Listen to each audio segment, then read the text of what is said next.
하늘 쉼터를 방문하신 여러분 환영합니다. 여러분과 함께 하늘 본향에 대해 연구하고 살펴볼 기회를 갖게 된 것을 기쁘게 생각합니다. 여러분들이 차례대로 동영상을 시청하시면 하늘 사물의 영적 원리를 이해하는 데 많은 도움이 되리라 생각합니다. 하늘 쉼터를 통하여 하늘의 본향을 향해 더 가까이 나아가시는 여러분들이 되시기를 기도합니다. 이 시간 살펴볼 주제는 물의 세례와 성령의 세례가 되겠습니다. 세례란 원어는 헬라어 뵙티조로 단어의 원뜻은 물에 잠그다, 씻다 등입니다. 기독교는 침례, 세례로 통칭하나 근본적인 원어는 같은 말에서 나온 것입니다. 제가 사용하고 있는 개역 한글판은 세례로 번역이 되어 세례로 칭하겠습니다. 누가복음 1장 13절에서 17절 천사가 일러 가로되 사가라여 무서워 말라 너의 간구함이 들린지라 내 아내 엘리자벳이 내게 아들을 낳아주리니 그 이름을 요한이라 하라.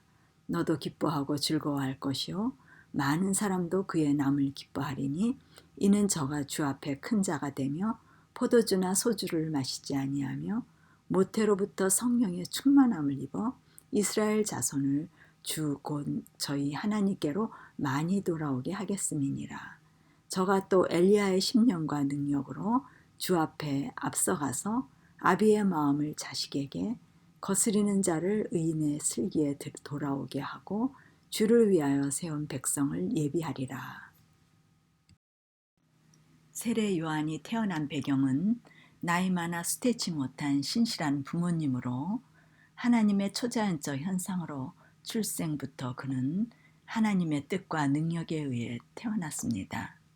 하나님께서는 먼저 요한의 어머니 엘리자벳을 성령으로 충만케 하여 그녀의 생애를 지도하고 조정할 수 있었으므로 출생 당시부터 요한은 이미 성령으로 충만케 될 수 있었습니다.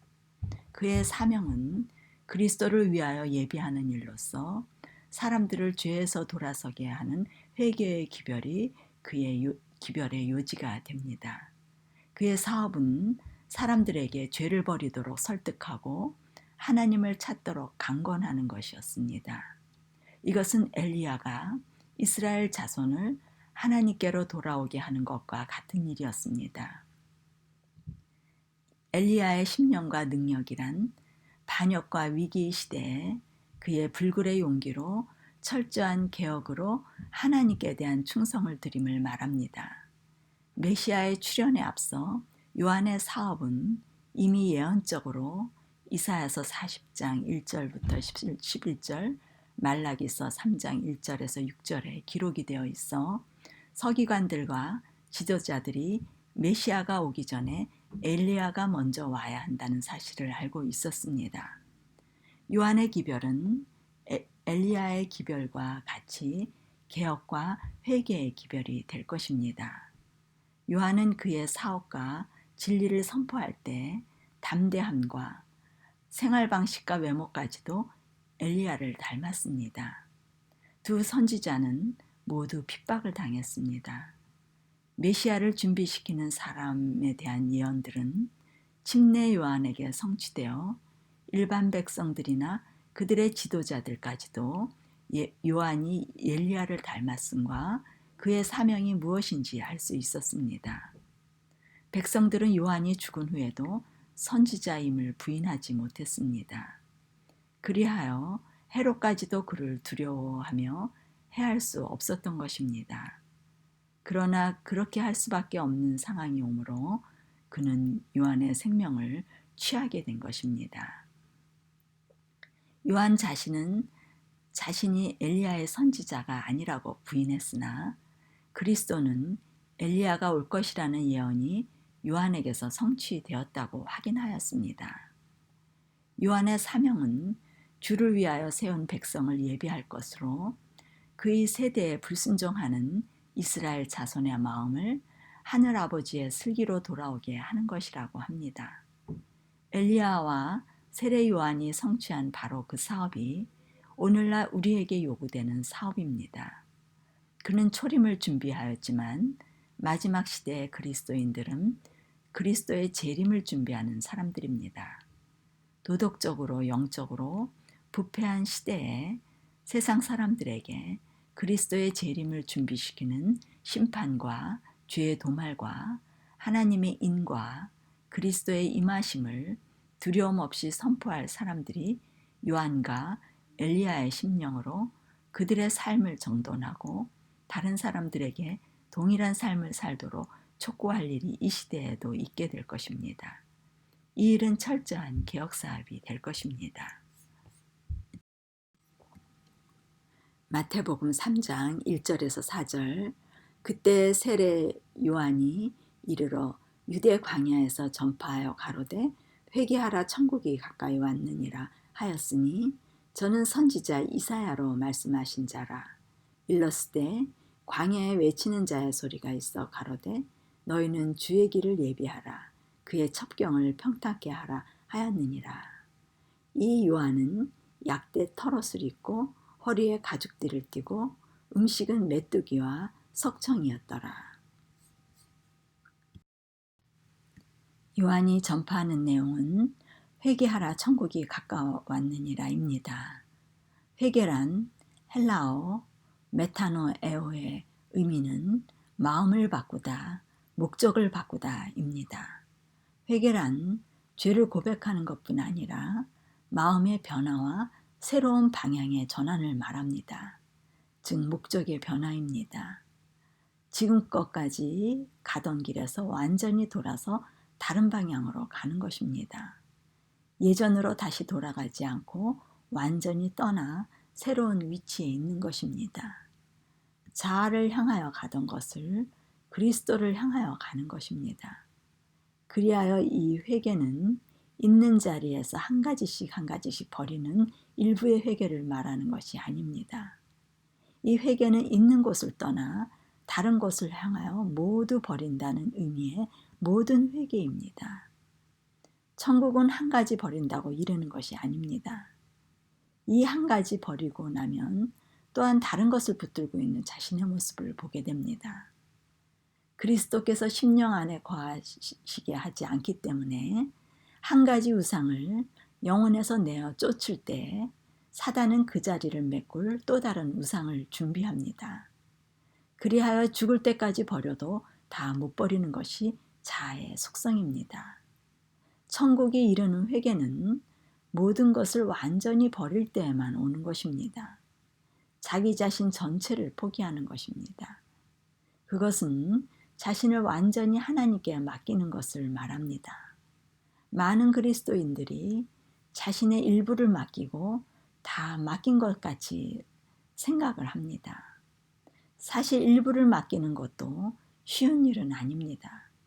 돈을 벌어보려고 애를 쓰다 돈 버는 것을 포기하고 더 이상 돈의 노예가 되지 않기로 결심하는 일도 쉬운 일은 아닙니다. 지식 쌓아보려고 애를 쓰다 지식 얻는 것을 가치없이 여기고 포기하는 일도 쉬운 일은 아닙니다. 자식 자신의 뜻대로 잘 키우려다 품성과 관계가 망가져 고민하다 자식에 대한 자신의 뜻을 저버리는 일도 쉬운 일은 아닙니다. 남편과 좋은 관계 유지하려고 애를 쓰다 관계가 다 망가지고 엉클어져 더 이상 이러지도 저러지도 못하는 상황 속에 내려놓아야 하는 일도 쉬운 일은 아닙니다. 그런 것을 위하여 인생의 많은 시간을 투쟁과 고통과 번민으로 얻은 교훈들입니다. 이렇게 현실 속에서 일부를 맡긴다는 것도 자아 속에서 쉽게 용납되는 일이 아닙니다. 그러나 일부가 아닌 모든 것을 버리고 맡긴다는 것을 성경에는 아무든지 나를 따라오려거든 자기를 부인하고 날마다 제 십자가를 지고 나를 쫓을 것이니라고 기록했습니다. 자기를 부인해야 날마다 자기 십자가를 지고 따르게 됩니다. 그렇지 않으면 자기 십자가를 질 수 없으며 결코 제자가 될 수 없습니다. 이 말씀은 깊이 집중하여 진지하게 성령의 지혜로 생각하지 않으면 이해하는 것이 쉬운 일이 아닙니다. 우리는 성령의 지혜를 구하지만 자신의 영역 안을 벗어나지 못하는 정도의 지혜를 얻는 것으로 만족해야 합니다. 그러나 성령께서는 자신의 전체를 던져버리도록 호소하십니다. 이것이 침례 요한이 회개하라고 외치는 내용입니다. 회개하라, 천국이 가까이 왔느니라. 천국이란 자아의 일부가 남아있으면 결코 이룰 수 없는 곳입니다.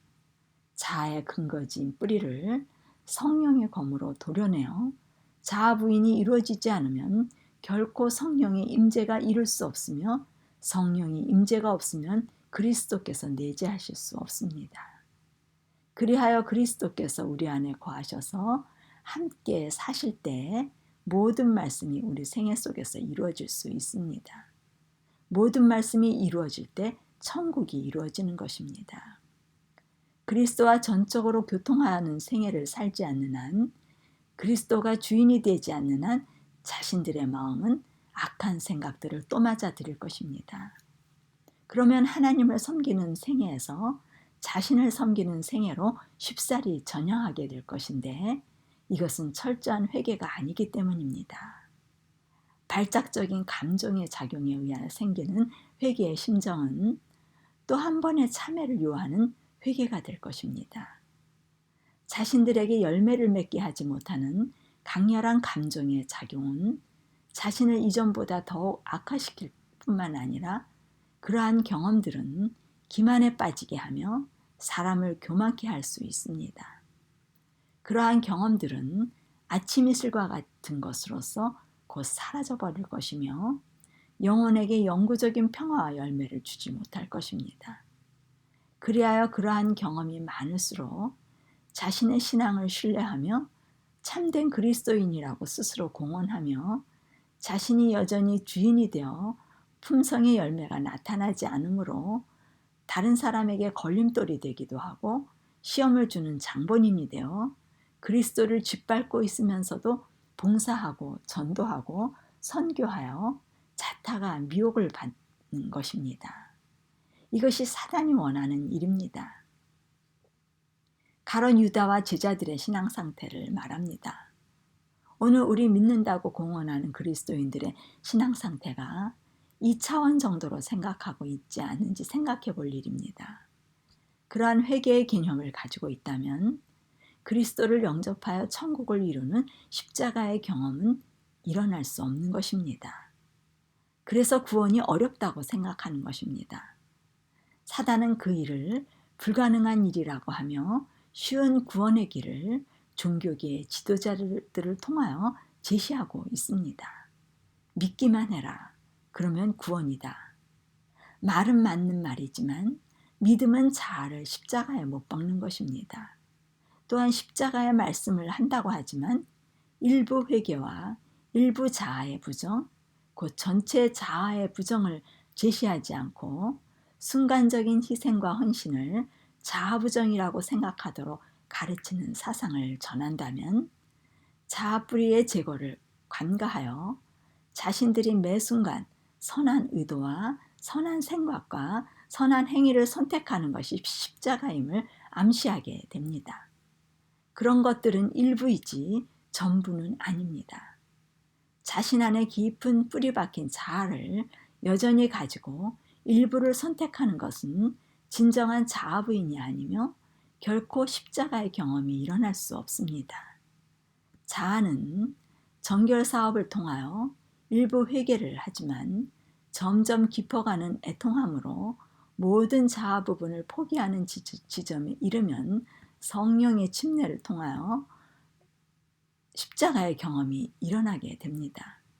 이 일은 의를 얻고 아버지의 거룩한 자녀로 거룩한 삶을 사는 성소 안의 삶이 됩니다. 물의 세례란 자아를 부인하고자 하는 뜻을 정하며 결심할 때 물속에서 죽음을 상징하는 물의 침례를 행하게 됩니다. 성령의 세례라는 것은 물의 세례로 시작하여 정결 사업이 다 이루어진 심령에 새로운 마음을 창조함으로 의, 곧 그리스도가 들어오며 거룩함이 이루어지는 것을 말합니다.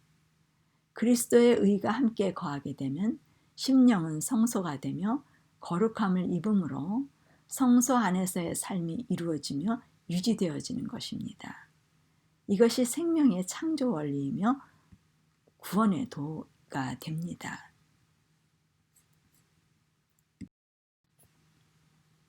마태복음 12장 28절 그러나 내가 하나님의 성령을 힘입어 귀신을 쫓아내는 것이면 하나님의 나라가 이미 너희에게 임하였느니라. 그리스도께서 성령이 임하심과 하나님의 나라가 임하심은 같은 것으로 말씀하시는 기록입니다. 마태복음 12장 31절에서 32절 그러므로 내가 너희에게 이르노니 사람의 모든 죄와 회방은 사하심을 얻되 성령을 회방하는 것은 사하심을 얻지 못하겠고 또 누구든지 말로 인자를 거역하면 사하심을 얻되 누구든지 말로 성령을 거역하면 이 세상과 오는 세상에도 사하심을 얻지 못하리라. 죄와 회방은 사하심을 얻지만 성령을 회방하는 것은 사하심을 얻지 못한다고 합니다. 성령의 인도는 성령의 임재로 인도하심으로 결국 성령의 임재는 영혼들에게 십자가의 경험을 통하여 죄의 용서와 의와 생명을 주는 것이기 때문입니다. 십자가의 경험이 없다면 이 세상과 오는 세상에서 죄사함을 얻지 못하며 생명을 얻지 못함을 말합니다. 그리스도를 거역하고 회방하는 일들을 십자가의 경험을 통하여 죄사함의 용서로 다 정결케 되어지기 때문입니다. 그러나 성령의 임재로 십자가의 경험을 얻지 못하면 결코 심령의 천국이 이루어오지 못함을 말하고 있습니다. 사도행전 9장 1절에서 5절 사울이 주의 제자들에 대하여 여전히 위협과 살기가 등등하여 대제사장에게 가서 다메섹 여러 회당에 가져갈 공문을 청하니 이는 만일 그 도를 따르는 사람을 만나면 남녀를 막론하고 결박하여 예루살렘으로 잡아오려 함이라. 사울이 길을 가다가 다메섹에 가까이 이르더니 호련히 하늘로부터 빛이 그를 둘러 비추는지라. 땅에 엎드러져 들음에 소리가 있어 이르시되 사울아 사울아 내가 어찌하여 나를 박해하느냐 하시거늘 대답하되 주여 누구시니까 이르시되 나는 내가 박해하는 예수라. 사도 바울의 회심을 살펴보면 그는 그리스도를 몰랐을 때에도 하나님께 대하여 신실하고 충성된 사람이었습니다. 하나님을 위하여는 어떤 일도 꺼리지 않는 담대함과 열성을 갖고 있었습니다. 자기가 배우고 아는 바를 그대로 하는 것이 신앙인의 충성이라고 생각하는 것입니다. 믿음에는 행함이 따른다고 생각하며 열심히 행하는 신앙에 충실한 사람입니다. 그러한 사람들의 특징은 자신이 충실한 만큼 주변에도 영향을 주는 것이 자신의 의무로 생각하여 자신이 철저하고 성실하면 주변을 정화하려는 마음 또한 강합니다. 어떤 희생을 치르더라도 불의를 용납지 않고 정의를 이루어야 한다고 생각합니다. 그것이 하나님의 뜻이라고 생각하다 보면 다른 사람의 신앙을 강요하고 선동하고자 개혁하고자 하는 욕구를 발동하여 정의를 이루려는 사상이 강렬합니다. 이것이 사단의 일하는 방법입니다. 항상 그리스도교의 핍박의 역사를 보게 되면 하나님을 향한 열성이 핍박자가 되어지는 역할을 하게 합니다. 인류 역사에 제일 먼저 핍박자가 되었던 가인의 전철입니다. 가인도 신실한 하나님을 믿는 자로서 하나님의 말씀에 순종하려는 사람이었습니다. 그렇지 않으면 예배를 드리는 사람이 아닐 것입니다. 그의 재물을 보면 가장 귀중한 것을 하나님을 섬기는데 열렬한 헌신을 했던 사람입니다. 그의 재물은 정성과 노력과 헌신의 결과 얻은 재물임을 알 수 있습니다. 그가 아벨을 죽이게 된 배경은 사울처럼 의를 행하려고 한 것입니다. 그것이 그를 살인죄를 저지르는 살인자가 되게 하였던 것입니다. 옆에 있는 아벨은 믿는다고 하며 자신이 보기에 행위는 무시하는 것 같고 영적인 의를 말하는 것이 자기와는 전혀 다른 의를 이야기하는 것입니다. 자기는 의로운 사람인데 아벨에 의하면 자기의 의가 아니라 사단의 일로서 하나님을 대적하는 일이라고 하니 사람들의 신앙을 혼란케 하며 믿음을 흔들어 놓는 방해꾼으로 여겨 바른 하나님의 신앙의 도를 세우기 위하여 한 사람을 희생시키는 것이 하나님의 뜻이라고 생각한 것입니다. 그리하여 하나님의 일을 자신이 대신하고자 열성과 책임감과 담대함을 발휘한 것입니다. 이것이 역사 속의 핍박자의 정신입니다. 사울도 가인과 같은 맥락에 의를 알고 행하고 있었던 것입니다. 그의 핍박은 그의 양심을 괴롭게 하지 않는 당당한 신앙인의 행위였습니다. 그리스도 당시 대제사장인 가야바와 안나스도 같은 생각으로 그리스도를 죽이도록 명한 것입니다. 이 정신이 그리스도의 제자인 베드로의 행동이 되었습니다. 그리스도께서 겟세마네 동산에 잡히실 때 그에게 있는 칼을 집어들어 그리스도를 구하고자 대제사장의 종의 귀를 내리치는 정신이 이와 같은 정신입니다.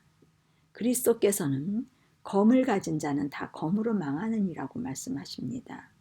검이란 다른 사람을 상하고 아프게 하고 죽이게 하는 것입니다. 그리스도는 그러한 검을 소유하지 않으시므로 모본을 보여주셨습니다. 성령의 검 외에 그분은 검을 소유하지 않으셨습니다. 가롯 유다의 배신도 그와 같은 행동입니다. 사람들은 가롯 유다의 품성을 이기적이고 몰인정하고 잔인하며 가혹한 배신으로 취급합니다. 그러나 그의 행동은 우리의 행동과 우리의 생각이 될 수 있습니다. 그들은 신앙인으로서 일부 회개를 경험한 사람들입니다. 그러나 정의를 행하고자 하는 정신이 강렬했습니다. 그것은 가인과 같은 정신을 소유하면서 하나님을 믿는 사람들입니다. 그들은 그리스도를 모르고 자신들이 하나님을 안다고 착각할 뿐입니다. 이렇게 그리스도를 모르고 주인이 되지 않으면서도 하나님을 안다고 생각하며 열성을 가지고 일하게 되면 사울과 같은 사람이 됩니다. 사울은 그러한 정신으로 스데반을 죽이는 일에 앞장섰던 것입니다. 그는 스데반의 담대한 증언과 순교에 감동을 받았습니다. 그러면서 그는 바리새인적 열성과 스데반의 주장이 옳다는 확신 사이에 내적 투쟁을 갖게 되었습니다.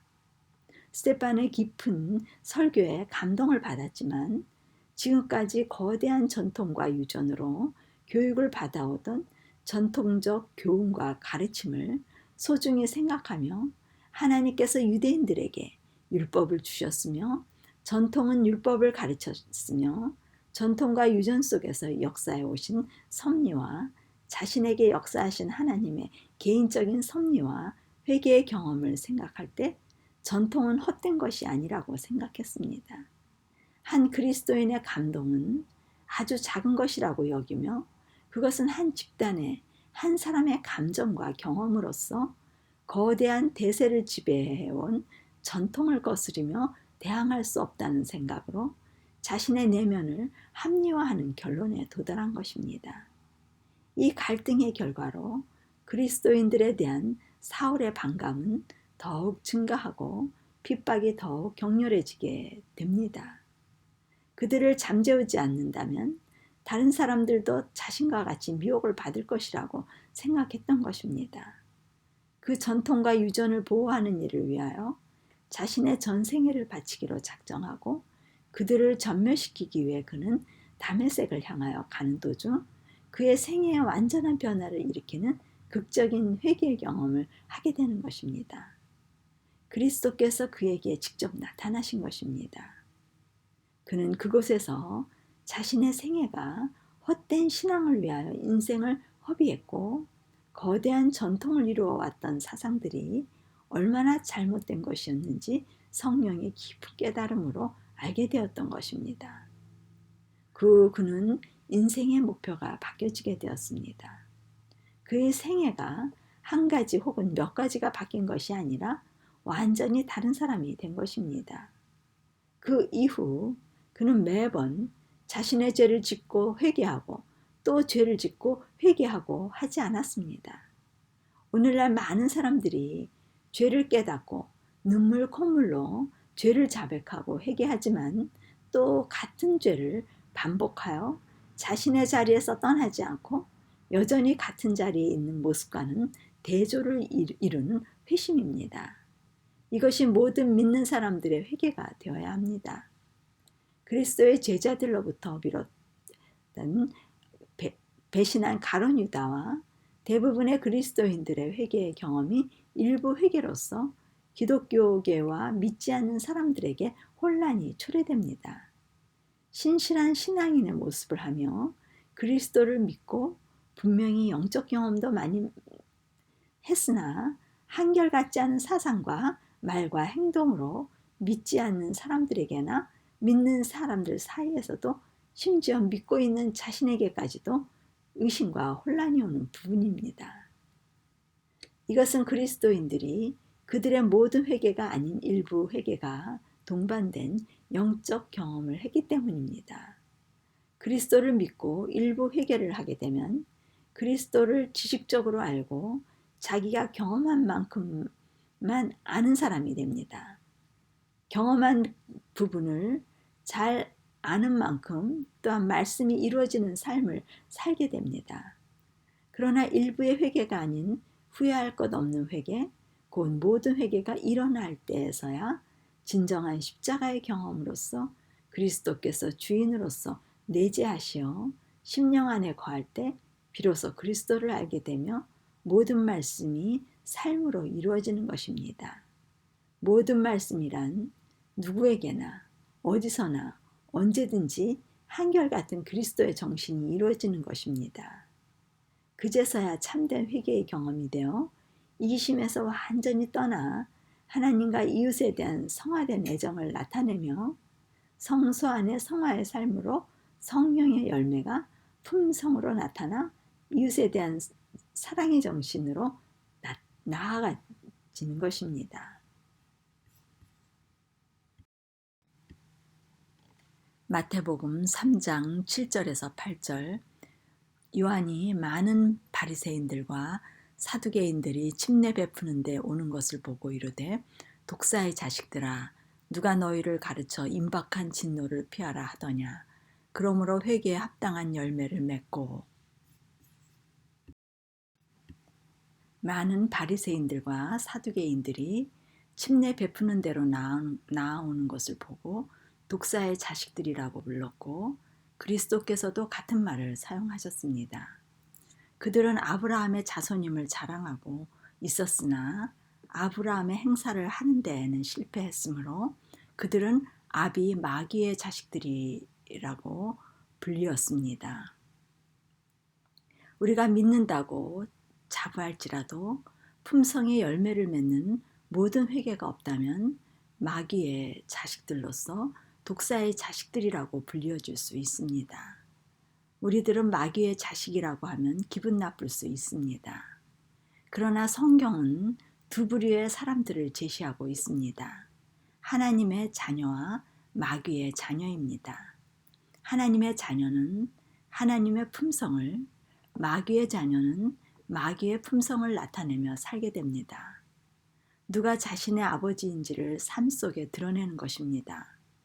회개는 마귀의 자녀에게서 하나님의 자녀로 심령과 행동의 근본적인 변화를 일으키게 합니다.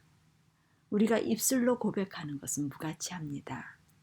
바리새인들과 사두개인들은 하나님의 자녀임에 대한 우월감을 가지고 스스로 만족해하는 사람들입니다.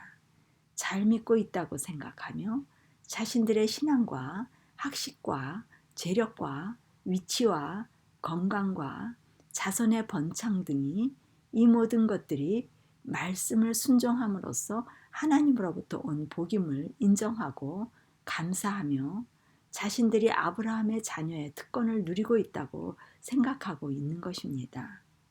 오늘 우리 믿는 사람들도 교회에 다니며 말씀 안에서 살며 세상적 복이 이르러 오고 자손이 잘 되고 안정된 삶을 살 때 하나님께서 주신 복에 대하여 감사하며 사는 사람들이 많이 있습니다. 그러나 이것이 감사 차원의 삶으로 머무르며 그리스도의 정신을 소유하지 않았다면 우리도 마귀의 자녀일 수 있습니다. 자신이 마귀의 자녀라는 것을 모르고 막연히 하나님의 자녀라고 믿고 있을 수도 있습니다. 그러나 자아가 어떤 존재인지 알지 못한다면 우리는 희망이 없습니다. 자아의 노예에서 벗어나고자 결심하지 않으면 그리스도는 나는 너를 모른다라는 말을 너무 늦게 그리스도께서 하시는 말을 들을 수 있습니다. 자아에서 해방된 자만이 화평과 희락과 오래 참음과 자비와 양성과 충성과 온유 등의 사랑이 이루어지는 하나님의 자녀의 삶이 되는 것입니다. 비록 소유한 것이 없고 지식이 없고 재물이 없고 건강이 주어지지 않고 자손이 잘 되어지지 않을지라도 외부 환경과 내부의 감정의 영향이 없이 항상 감사의 정신과 함께 그리스도의 정신이 떠나지 않고 이웃에 대한 사랑이 한결같을 수 있다면 회개의 열매가 풍성히 맺고 있는 것입니다. 우리의 소유가 우리를 즐겁게 하는 것이 아니고 그리스도와의 동행함으로 인하여 기뻐하며 즐거워할 수 있기 때문에 세상의 소유가 자신의 행과 불행을 좌지우지하지 않음을 말합니다. 바리새인들에게는 그러한 열매가 없음을 말합니다. 그들의 심령에 그리스도가 내재하지 않음으로 인하여 그들은 항상 영속적인 기쁨과 평화가 없으며 사랑할 만한 사람은 사랑할 수 있어도 원수는 미워할 수밖에 없는 자연인의 상태입니다. 오늘 우리에게도 그러한 영속적인 평화와 사랑이 없다면 바리새인과 사두개인의 신앙과 같은 상태로서 회개가 필요합니다. 그리하여 천국이 자신의 것이 되어야 합니다. 천국이란 항상 평화와 생명이 있는 것으로 거룩한 성소 안의 삶을 말합니다. 침례 요한은 사람들의 마음을 그리스도께로 인도하는 것입니다. 그리스도는 성소이십니다. 결국 요한이 부르짖는 회개하라는 것은 그리스도와의 연합으로 성소로 인도되어 성소에서의 삶을 말하는 것으로 하나님이 임재하시는 성소를 가르치는 것입니다. 마태복음 11장 11절에서 14절 내가 진실로 너희에게 말하노니 여자가 낳은 자 중에 세례 요한보다 큰 이가 일어남이 없도다. 그러나 천국에서는 극히 작은 자라도 저보다 크니라. 세례 요한의 때부터 지금까지 천국은 침노를 당하나니 침노하는 자는 빼앗느니라. 모든 선지자와 및 율법에 예언한 것이 요한까지니 만일 너희가 즐겨 받을진대 오리라 한 엘리야가 곧 이 사람이니라. 여자가 낳은 자란 모든 사람 가운데 세례 요한보다 큰 이가 일어남이 없다고 합니다. 그는 바로 믿음의 사람들과 모든 선지자들이 가리키는 그리스도를 직접 대면하고 교제한 사람으로 가장 큰 특권을 누린 자입니다. 모든 선지자가 증거했던 메시아의 오심을 공표하는 것이 요한의 큰 특권이었다는 의미에서 그는 가장 큰 자이었으며 그런 의미에서 구약의 선지자들은 모두 요한의 때를 바라보면서 그때 나타나실 메시아에 대하여 말하였던 것입니다. 그러므로 구약의 시대에 선지자 직분은 요한에게서 절정에 달했습니다. 그러나 천국에서는 모든 사람이 요한보다 크다고 합니다. 이 땅의 요한과 천국의 사람들의 특권이 다름을 말합니다. 요한은 이 땅에서조차도 그리스도를 희미하게 알고 있었으나 천국에서는 모두 이 땅의 요한보다 더 확실히 그리스도와 대면하여 알게 될 것이니 더 많이 아는 자가 큰 자가 될 것입니다. 천국은 침노를 당하며 침노하는 자는 빼앗는다고 합니다. 이 말씀은 누가복음 16장 16절의 기록에 의하면 율법과 선지자는 요한의 때까지요. 그 후부터는 하나님 나라의 복음이 전파되어 사람마다 그리로 침입하느니라는 말씀에 의하면 천국은 하나님의 나라로서 침노를 당하며 침노하는 자는 빼앗는다고 하는 의미를 복음이 전파되어 사람마다 그리로 침입함을 말합니다. 결국 침노는 그리스도의 강력한 복음 전파를 말하는 것으로서 그분을 메시아로 영접하여 마음 문을 열고 그분을 모셔드려 완전한 그분의 통치하에 있는 것이 천국임을 말합니다. 이것은 그리스도께서 전파하시는 복음의 세계가 강하고 그것을 들을 게 있는 자들은 그 복음 앞에 굴복하지 않을 수 없다는 의미로서 침노하는 자가 차지한다는 것은 누구든지 침노하면 차지할 수 있음을 말합니다. 그리스도가 오신 이후 천국은 그분의 말씀을 직접 듣고 영접하면 누구든지 성령의 임재로서 함께 거하며 그의 심령의 천국이 이루어져 그의 나라의 통치하에 있는 백성이 될 것을 말합니다. 이 일은 그리스도 이후의 신약의 일로서 그리스도의 제자들에게 오순절의 성령 임함으로 예언이 성취되어진 것을 볼 수 있습니다. 그 성령이 임하심으로 그의 법이 그들의 마음에 새겨짐으로 하나님의 자녀가 됨으로 새 언약하에 있게 될 것이며 하나님의 나라, 곧 그리스도의 왕국, 은혜의 왕국이 믿는 그리스도인들에게 이루어짐을 말합니다. 그것은 과거 구약의 시대에 옛 언약의 시대와는 다른 새 언약 시대의 복음의 강력한 역사를 말합니다. 그리스도께서는 이 말씀을 통하여 하늘나라, 곧 성소의 도를 제시하고 있는 것입니다. 구약이 가리키는 희생양의 예언이 이 땅에서 자신에게 직접 이루어질 일이며 오늘 우리에게 이루어질 일을 말씀하시는 것입니다. 구약의 모든 예언은 메시아가 오신다는 것인데 그 예언은 요한으로 끝마쳐졌다는 것입니다. 메시아에 대한 예언은 성취되었기 때문에 메시아에 대한 예언은 마쳐졌으며 요한의 예언대로 자신이 바로 메시아라는 것입니다. 만일 너희가 즐겨받을진대 오리라 한 엘리야가 곧 이 사람이니라 하고 요한에 대해 부연 설명을 했습니다. 이 말씀은 보라 여호와의 크고 두려운 날이 이르기 전에 내가 선지자 엘리야를 너희에게 보내리니라는 말씀을 말라기서 4장 5절에 인용한 것입니다. 이 예언은 후대의 많은 유대인들로 하여금 엘리야가 직접 이 땅으로 돌아오기를 기대하도록 만들었습니다. 그리하여 요한복음 1장 22절에 지도자들은 요한에게 내가 엘리야냐고 물었던 것입니다. 그러나 그것은 엘리야의 10년간 능력으로 오게 되어 있는 엘리야의 기별과 유사한 기별을 전하게 될 사람에 관한 예언입니다. 그리스도의 초림 전에 그 일은 침례 요한을 통하여 이루어졌고 그리스도 재림 전에도 마지막 사람들의 심령에 이루어질 일입니다. 이 예언의 기별은 말라기에 예언된 대로 참된 회개로 이끄는 기별로서 많은 사람들을 주, 곧 저희 하나님께로 돌아오게 할 것입니다. 마태복음 11장 15절에서 19절 귀 있는 자들은 들을지어다. 이 세대를 무엇으로 비유할꼬? 비유컨대 아이들이 장터에 앉아 제 동물을 불러 가로되 우리가 너희를 향하여 피리를 불어도 너희가 춤추지 않고 우리가 애곡하여도 너희가 가슴을 치지 아니하였도다 함과 같도다.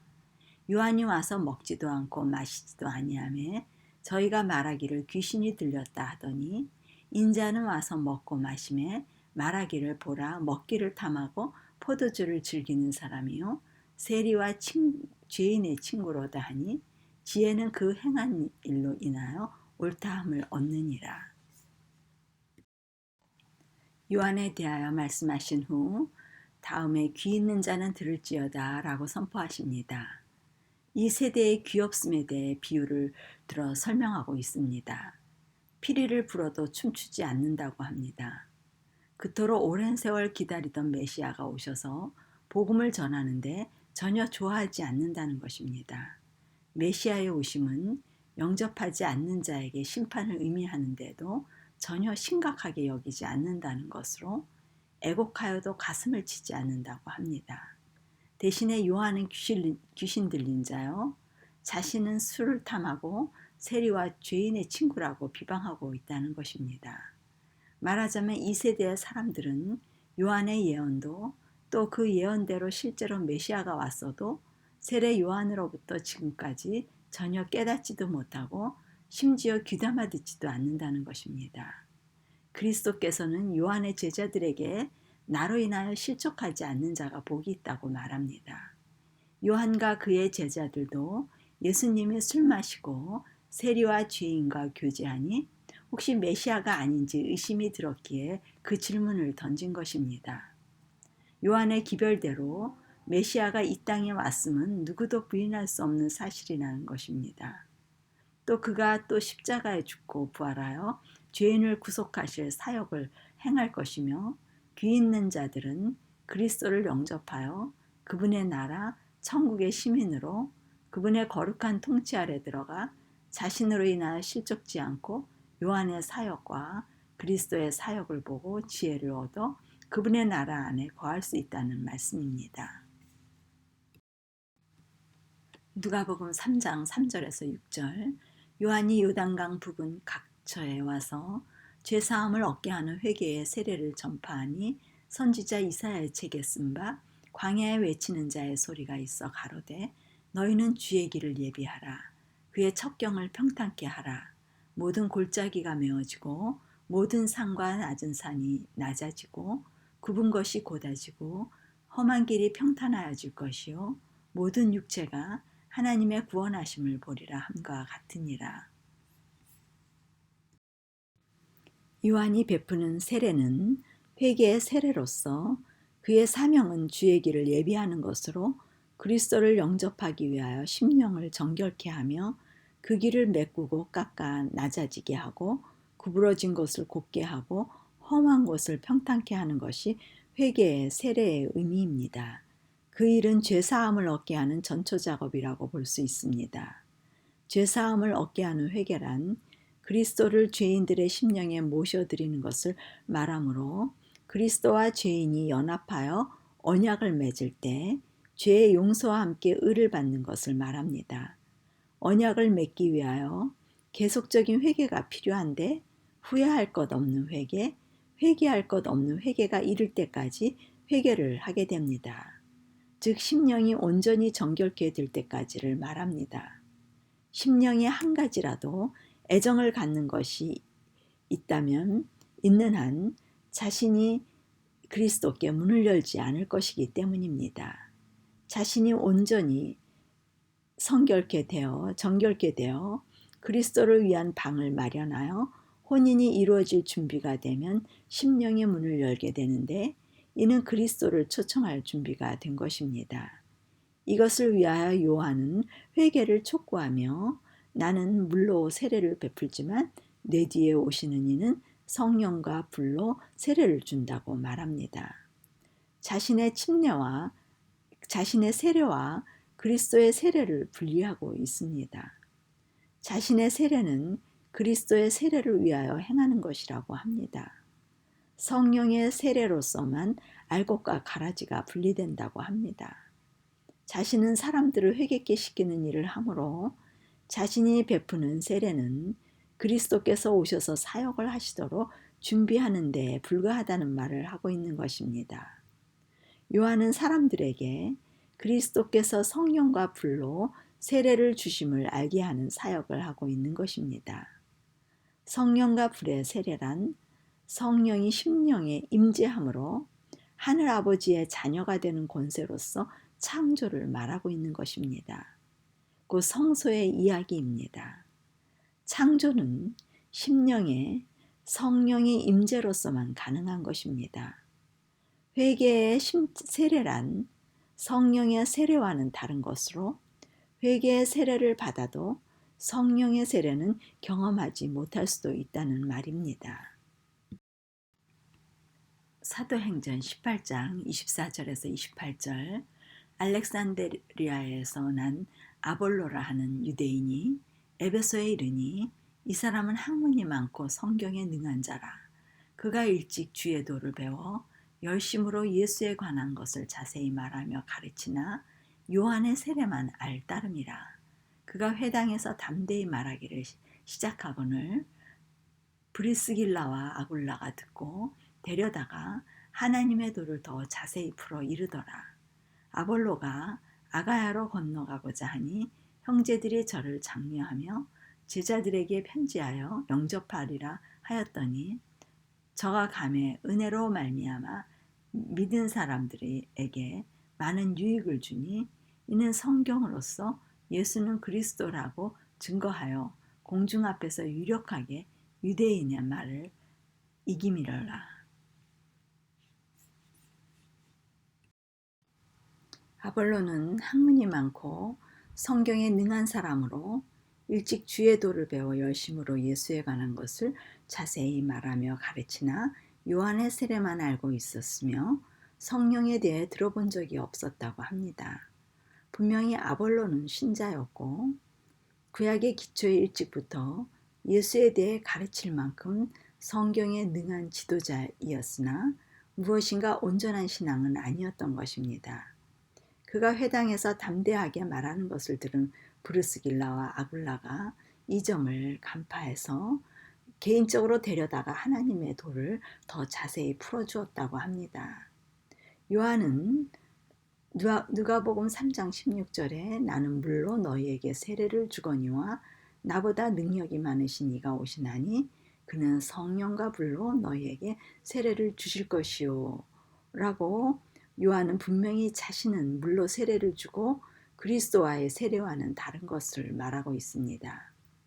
베드로는 너희가 회개하여 각각 예수 그리스도의 이름으로 세례를 받고 죄사함을 얻으라 그리하면 성령을 선물로 받으리니 라고 그리스도의 세례는 성령을 동반하는 선물로 받는 성령의 임재로서 죄사함을 주는 세례임을 알 수 있습니다. 그러나 요한의 세례는 성령의 인도하심으로 이르러 오는 회개로서 회개는 분명하지만 성령의 임재를 동반하는 죄사함의 회개는 아님을 알 수가 있습니다. 이렇게 요한의 물의 세례와 그리스도께서 주시는 성령의 세례를 이해하려면 모든 사건을 성수의 도로 살펴보아야 하겠습니다. 사도행전 19장 1절에서 6절 아볼로가 고린도에 있을 때 바울이 윗지방으로 다녀 에베소에 와서 어떤 제자들을 만나 가로되 너희가 믿을 때 성령을 받았느냐 가로되 아니라 우리는 성령이 있음도 듣지 못하였노라. 바울이 가로되 그러면 너희가 무슨 세례를 받았느냐 대답하되 요한의 세례로라. 바울이 가로되 요한이 회개의 세례를 베풀며 백성에게 말하되 내 뒤에 오시는 이를 믿으라 하였으니 이는 곧 예수라 하거늘 저희가 듣고 주 예수의 이름으로 세례를 받으니 바울이 그들에게 안수하며 성령이 그들에게 임하심으로 방언도 하고 예언도 하니. 요한의 설교에 영향을 받아 요한의 물에 세례를 받은 아볼로가 그리스도의 도를 배워 열심으로 그리스도에 관하여 자세히 말하며 제자들에게 가르쳤다고 합니다. 그는 요한의 죽음 이후 그리스도와 관련된 기별을 알지 못했을 것입니다. 요한조차도 어느 날 사람을 보내 오실 그이가 당신이오니까 라고 물은 것으로 보아 그리스도에 관련하여 제시하고 있던 것을 단지 어렴풋하게 이해했을 뿐임을 알 수 있습니다. 아볼로는 스스로 구약을 연구하여 알게 된 것과 요한이 설교한 내용을 모두 정확하게 선포하였을 것입니다. 그러나 그리스도를 인정한 요한의 기별 이상으로 제자들을 인도하지는 못했을 것입니다. 그러므로 그는 할례받는 것이 아무것도 아닌 것을 배우지 못했으며 제사제도가 없어져 가는 것 등을 깨닫지 못하고 그리스도의 성령의 세례에 대하여 알지 못했을 것입니다.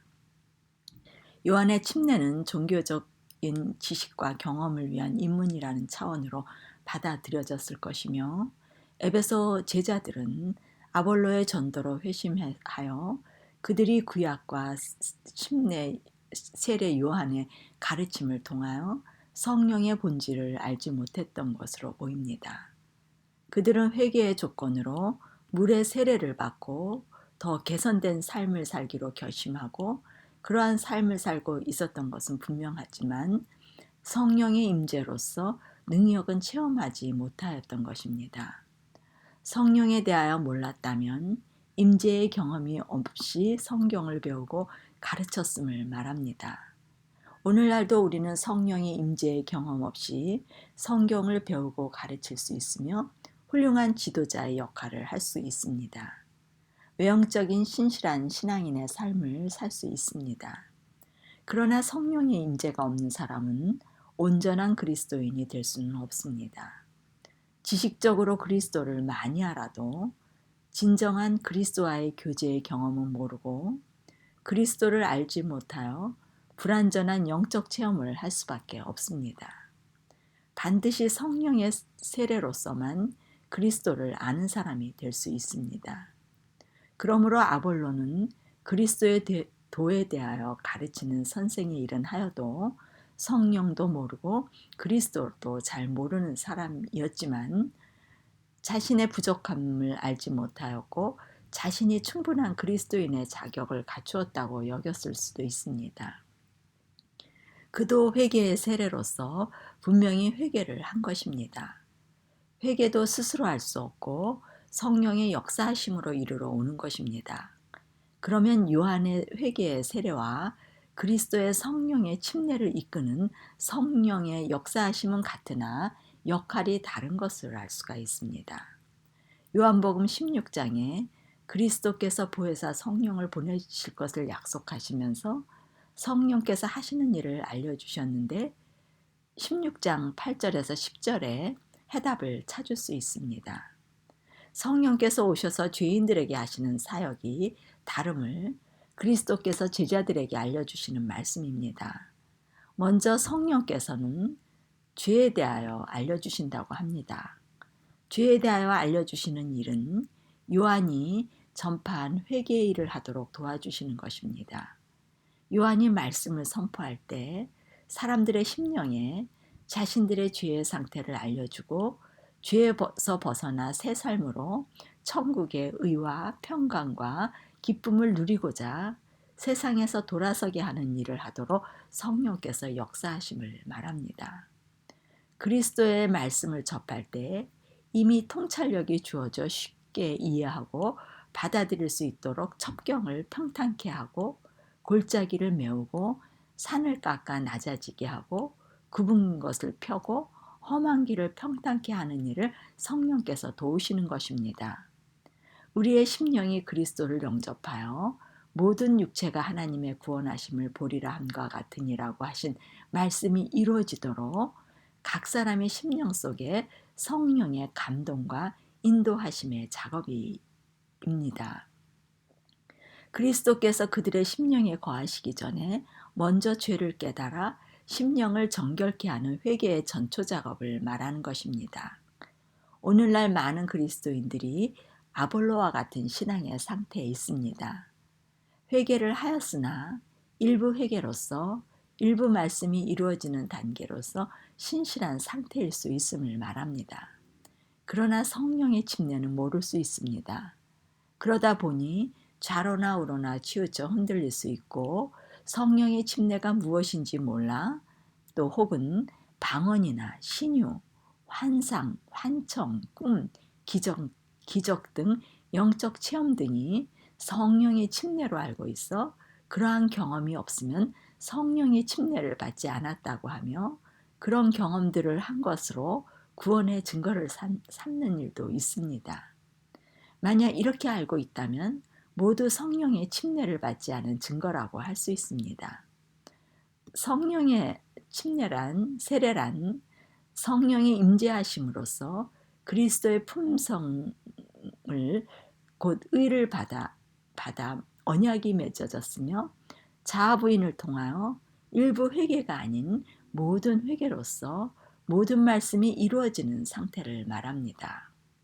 첫 번째 죄를 알려주시는 목적은 성령의 두 번째 사역인 의를 주시기 위함입니다. 의란 그리스도를 우리 심령에 주시고 의롭게 살 수 있도록 도와주심을 말하는 것입니다. 그리하여 의, 곧 거룩을 유지하도록 성소에서 성화의 삶을 살도록 함께 거하시면서 도와주시는 일을 하시는 것입니다. 누가복음 3장 10절에서 14절 무리가 가로되 그러면 우리가 무엇을 하리이까?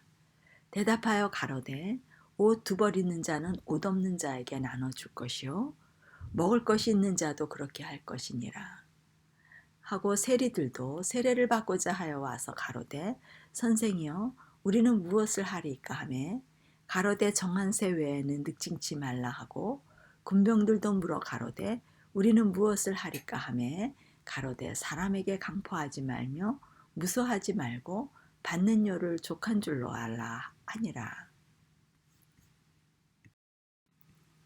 우리가 성소를 살펴보게 되면 성령의 역사를 잘 알 수 있습니다. 자아로부터 성소를 향하여 나아오는 과정은 성령의 역사하심으로 회개의 연속입니다. 회개란 돌아서서 떠나 전혀 다른 방향을 향하여 가는 것입니다.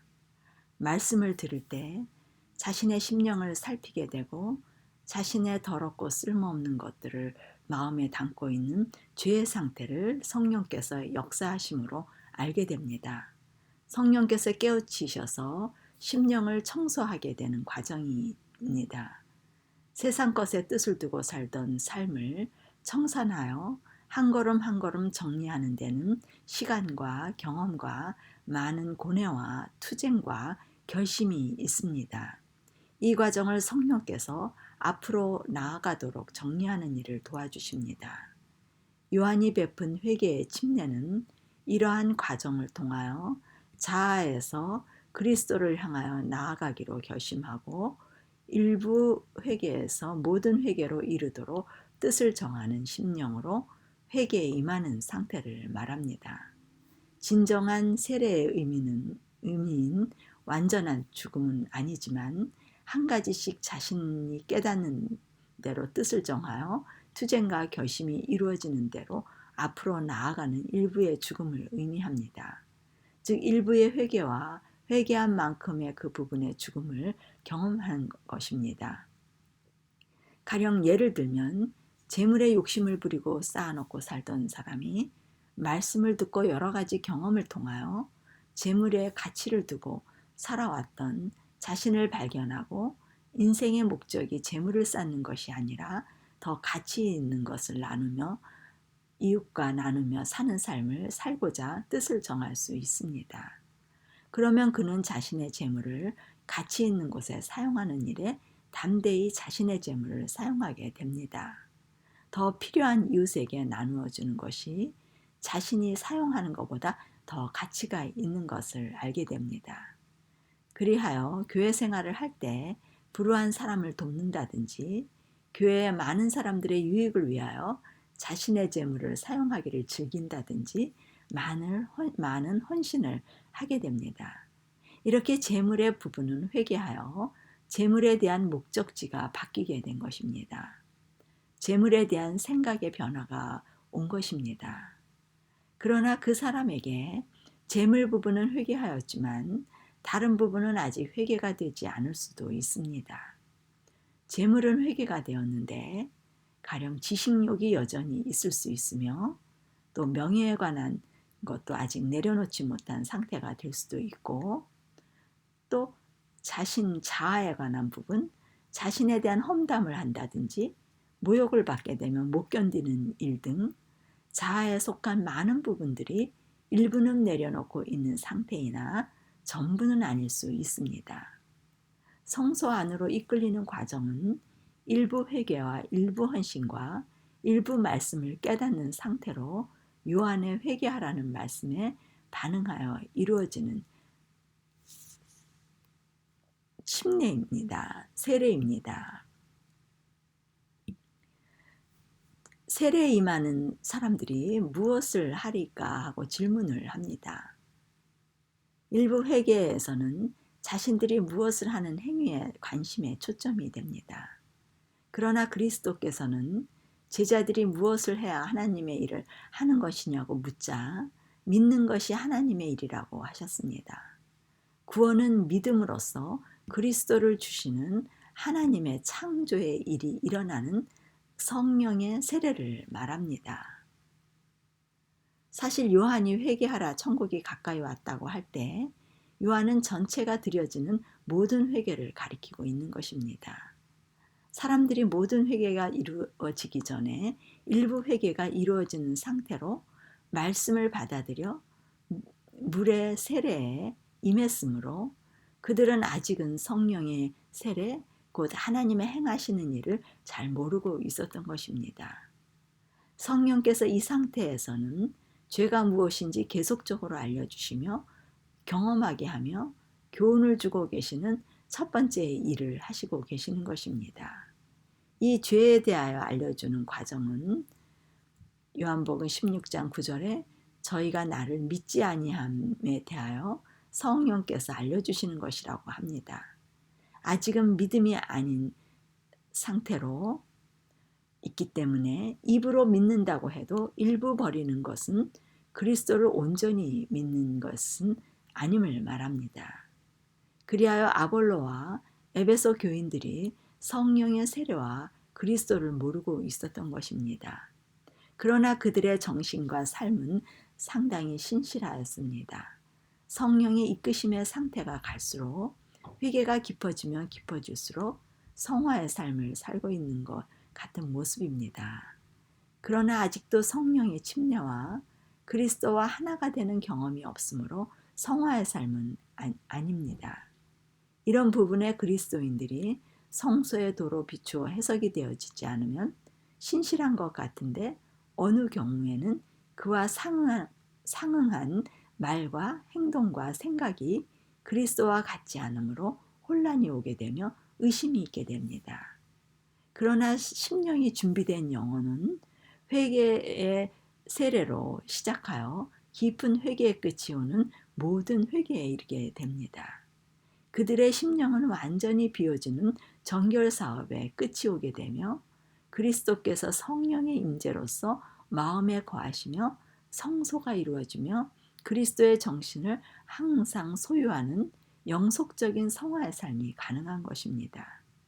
이것이 성령께서 임재하시며 그리스도가 내재하시며 의를 얻게 되며 매일의 삶 속에 의에 대하여 알려주실 수 있는 것입니다. 무리들이 요한의 말씀을 들을 때 큰 감동과 함께 메시아를 맞이하고자 간절한 마음을 갖게 되어 회개코자 하는 마음으로 무엇을 해야 하느냐고 물었습니다. 그때 요한이 옷두벌 있는 자는 옷 없는 자에게 나눠주고 먹을 것도 그렇게 하라고 알려줍니다. 자신의 것을 버리는 일을 하라는 것입니다. 소중한 것을 마음에서 던져버리라고 하는 일입니다. 세리들에게는 세외에는 늑진치 말고 강포하지 말며 무수하지 말고 있는 것으로 족하라고 합니다. 모든 것을 맡겨버리라는 말입니다. 주시는 것에 만족하며 욕심을 버리고 이기심 없이 사는 것이라고 합니다. 곧 자아를 비우는 법을 가르쳐 주는 것입니다. 비워져야 그리스도가 들어오실 수 있기 때문입니다. 이러한 마음과 행동을 하도록 촉구하는 일이 요한의 사명이 되었습니다. 그의 사명은 그리스도를 위하여 예비하는 일로서 사람들에게 죄를 버리도록 설득하고 하나님을 찾도록 강권하는 것이었습니다.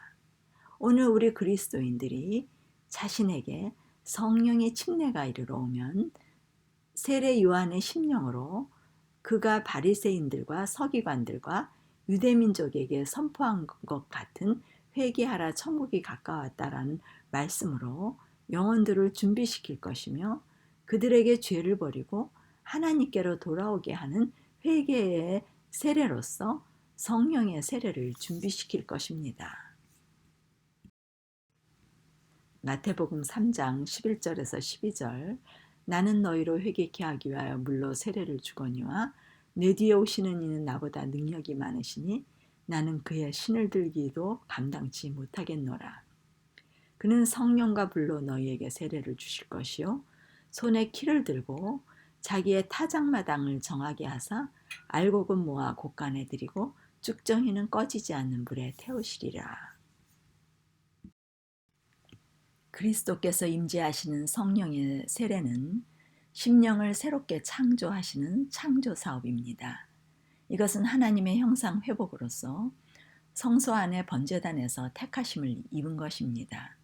하나님과의 언약이 맺어졌고 의가 이루어지며 계명이 지켜지며 죄를 이길 수 있는 지혜와 능력을 성령께서 주셔서 언제 어느 곳에서나 영속적인 그리스도의 지혜와 능력이 따라오게 됩니다.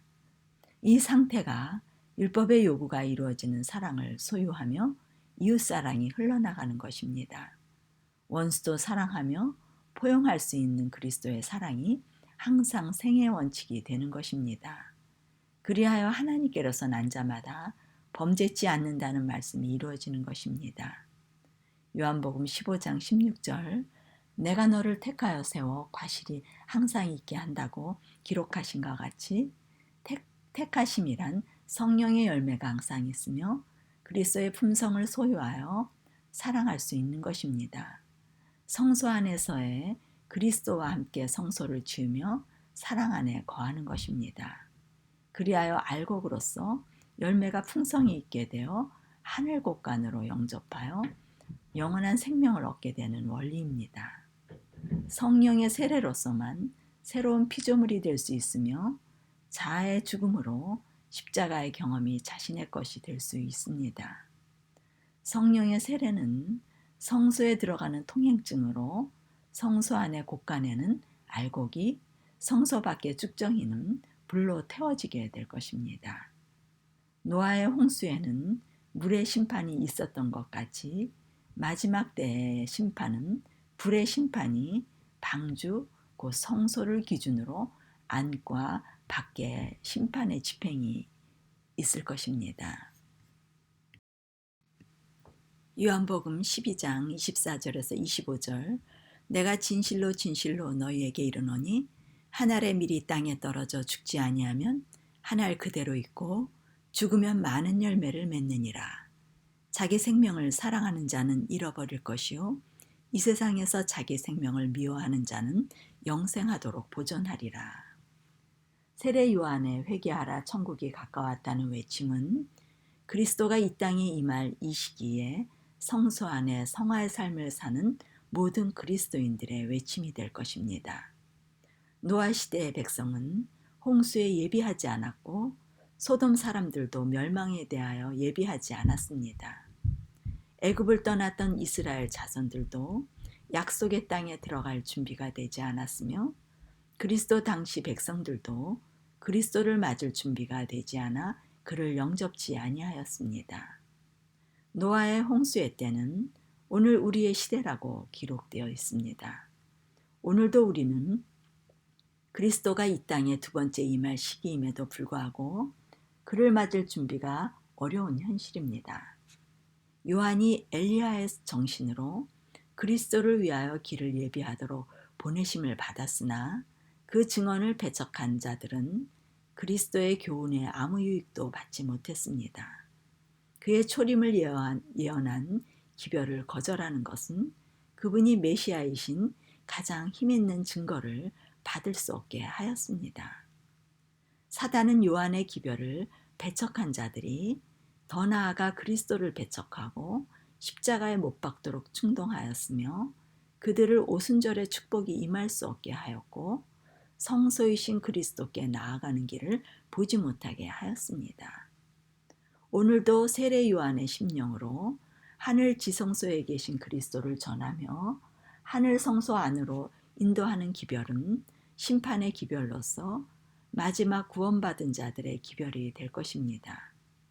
성소는 그리스도의 몸으로서 그분 안으로 들어가는 것은 노아 시대의 방주로 들어가 이 땅에 임할 재앙을 피하였던 것 같은 일이 될 것입니다.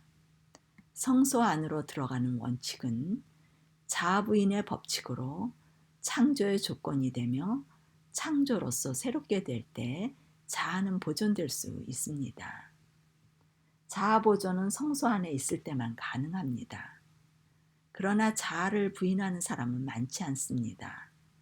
사람들에게 그러한 진리는 환영을 받지 못합니다. 그러나 심판을 피하는 유일한 길이 자아 부인으로서 회개의 세례와 성령의 세례로 성소에 들어가는 것입니다.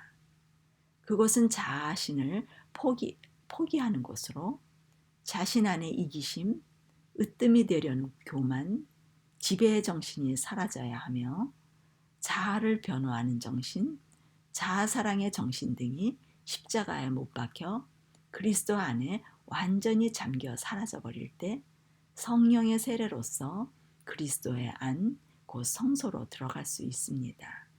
이 기별이 우리 모두의 것이 되어 요한의 기별을 전하는 우리 모두가 되시길 간절히 원합니다. 이 시간 세례 요한의 회개를 통하여 성소에 입각한 분명한 인도에 따라 이끌림에 머무는 신앙이 아닌 그리스도의 성령의 세례인 택하심으로 성화의 삶을 경험하는 여러분들 모두가 되시기를 바라며 말씀을 마치겠습니다. 다음 시간에 뵙겠습니다. 하늘 쉼터를 방문하신 여러분 감사합니다.